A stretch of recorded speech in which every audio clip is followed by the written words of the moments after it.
Hello, my name is Sam Turkle. I'm a professor of biochemistry at the University of Kentucky Medical School, and I'm here to go through a sample question that you might see on the USMLE's Step 1. So what I plan on doing is reading the vignette and going through the 5 options. And then I plan on pausing, giving you a chance to look over the options and come up with the correct answer. After we do that, then I will explain why the correct one is the correct one and why the other ones are incorrect. So here's the vignette. Following a restless evening while sleeping and not eating breakfast, an underweight 4-year-old boy presents semi-comatose in the ER at 10 a.m. Plasma glucose, urea, and glutamine are abnormally low. Acetoacetate is elevated and lactate is normal. He is admitted to the ICU where a controlled infusion of glucagon was unsuccessful in increasing blood glucose. Thereafter, an increase in blood glucose was successfully achieved by controlled infusion of glucagon and alanine.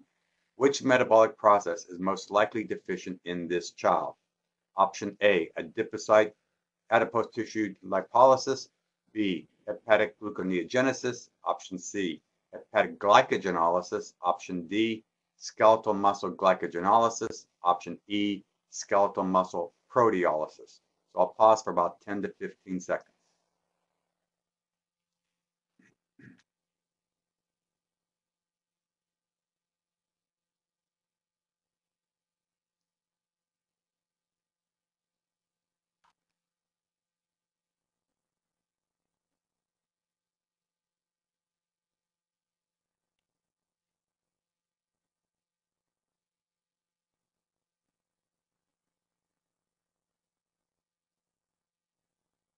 Okay, and the correct answer is E, skeletal muscle proteolysis.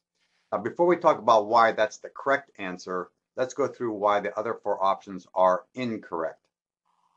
A key sentence here is right here. It says plasma glucose and urea and glutamine are abnormally low, and acetoacetate is elevated. Those are going to be key in trying to figure out what's going on in this vignette. Now, option D, we can quickly eliminate because it says plasma glucose is abnormally low. And the skeletal muscle, even though it has plenty of glycogen, it has about a half a pound of glycogen, it has nothing to do with maintaining blood glucose. Glycogen in the muscle is used for the muscle's purposes only, nothing to do with maintaining blood glucose. So even if there was something wrong with glycogenolysis in the muscle, then plasma glucose would be normal, but it says it's abnormally low. So quickly we can eliminate option D. Option C, hepatic glycogenolysis. Glycogen in the liver is used to maintain blood glucose. So is gluconeogenesis. We can eliminate glycogen in the liver being the problem, and the reason is that the liver has about a 12-hour supply of glycogen to maintain blood glucose under sedate conditions. Now, the child was sleeping, wakes up, has no breakfast, and then goes to the ER at 10 a.m.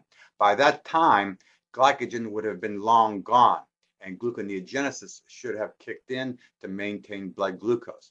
The fact that glycogen in the liver is gone, we can eliminate option C as the incorrect answer because that suggests there's something wrong with gluconeogenesis because blood glucose, again, is low when the child presents at 10 a.m. Now, option A, adipocyte tissue lipolysis. What happens there under fasting conditions? The triglycerides and adipocytes should be breaking down to fatty acids. Fatty acids pour out of the adipocyte, get into the bloodstream, and then many of these fatty acids pour into the liver. The liver takes those fatty acids and processes them into the ketone bodies. One of the ketone bodies is acetoacetate. If the liver is doing that properly, the acetoacetate then will be dumped into the blood and the acetoacetate levels will start to rise. Notice over here that acetoacetate levels are elevated, precisely what should be happening under fasting conditions. So under those circumstances, then we can eliminate option A as a possibility because there's nothing wrong with lipolysis. It is working out properly, and the liver is making ketone bodies properly. The two possible answers now remain. Option B, hepatic gluconeogenesis, and option E, skeletal muscle proteolysis. Now, it turns out both of these processes are related to one another. Under fasting conditions, the liver is supposed to take carbon and make carbon of glucose in the pathway of gluconeogenesis. Now, where are the carbons coming from that the liver uses to make glucose? There are three sources: lactate and pyruvate, one. The other one is glycerol, and the third one is the glucogenic amino acids, which are by far the main source of carbon the liver uses to make glucose. Where are the glucogenic amino acids coming from? They're coming from protein breakdown. Where is most of the protein? It's in the muscle. So the idea here is, the concept here is, under fasting conditions, the muscle will start to break down its own protein to generate the 18 glucogenic amino acids. And what happens in the muscle cells, the glucogenic amino acids will be funneled all the way down to alanine. Amino groups are being removed from the glucogenic amino acids. They'll process it down all the way to alanine in the muscle. Then alanine gets dumped into the blood, picked up by the liver. The liver is supposed to take that alanine and remove the amino group. The 3-carbon skeleton is then used to make the carbon of glucose, and the amino group is then processed to make urea. And some of that amino group can then also be put on to glutamate to form glutamine under normal conditions. So it says over here why we can eliminate option B and why option E is the correct one, because it says here that infusion of glucagon was unsuccessful in increasing blood glucose.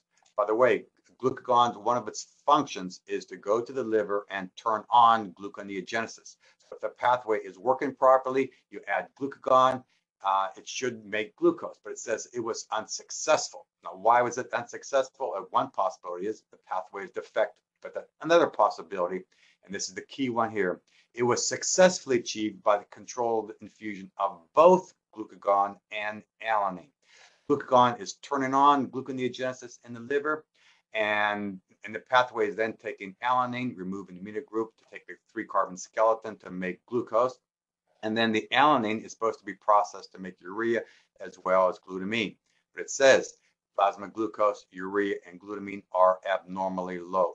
So that suggests that there's something wrong with the origin of the carbon, that is with alanine, and that is skeletal muscle proteolysis.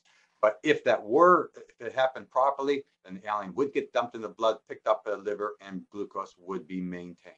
But the fact that the muscle, something wrong with the muscle proteolysis, that means the carbon source from the alanine could not be generated. That's why the answer is E, skeletal muscle proteolysis, which could be overcome by bypassing the skeletal muscle and directly infusing the alanine along with the glucagon. That's why the answer is E.